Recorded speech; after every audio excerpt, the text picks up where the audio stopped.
AOC delivered a scathing rant about American democracy recently, and she makes some incredibly important points. As a matter of fact, these are points I love this woman's delivery about what she had to say about what's really going on with democracy. You know, I watched this video, maybe we can show part of it here, but I watched this video and you can tell she's really speaking from her heart. You can tell she's disgusted, she's tired of it. She just wants to be heard about what her real view was. Talk about it a little bit. Yeah, and this is all coming from somebody that hasn't even been in there for 4 full years yet. Yeah, and she's already, like you said, tired of it almost, because you deal with it day in and day out.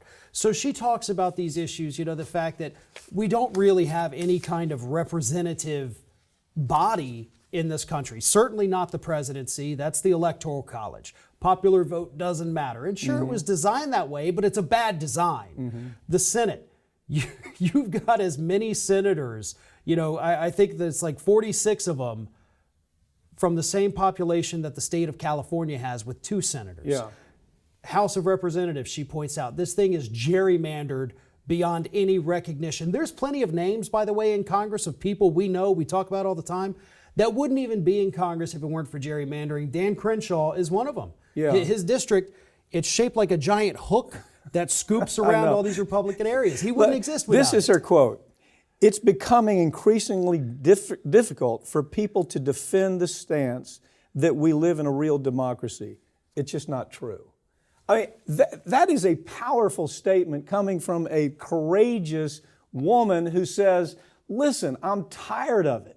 And, you know, to me, what I loved is I loved her delivery of this. She called it moral emptiness, that we're surrounded by congressional decay, and that is bringing about moral, her term was moral emptiness. She says that it's democracy is imploding because of all these things that she talked about in that video. But I think the thing I was most moved by the video is it's her sincerity. You can tell, it's one of those days, end of the day, you're going, my God, I've been fighting the fight all day. I have to really say what's in my heart. And she delivered it. And I got to tell you, it's remarkable. Everybody ought to see it. Maybe we can play part of it here. Well, you know, and just to add to that, too, this wasn't a partisan attack either. Yeah, not at all. She's going after the actual institutions, because we see plenty of it from both sides, bitching about the other side, you know, complaining about drain the swamp. This wasn't that. This was the whole system, folks, is broken. Yeah. And we have to do something before it is too late. This was a huge warning from somebody on the inside, and not enough people are listening to it. Yeah.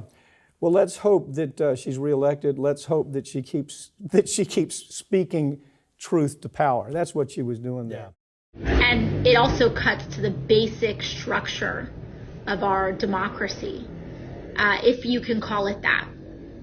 Because when you have a presidency that's not determined by a popular vote, when you have a Senate where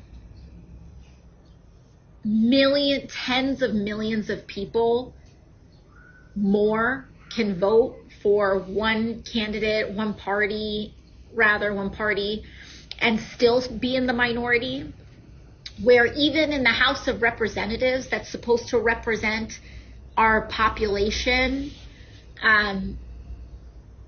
that it gets gerrymandered to all hell once every 10 years in order to ensure an outsized minority rule and voice in both the House, the Senate, and the presidency.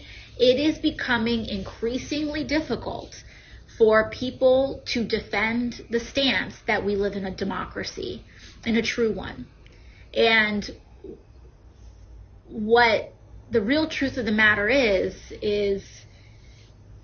when you look at the fact that our elections are bought, that corporations have, and lobbies, powerful corporate lobbies, have more say in our legislation than everyday people, we are living in oligarchy that has its democratic moments.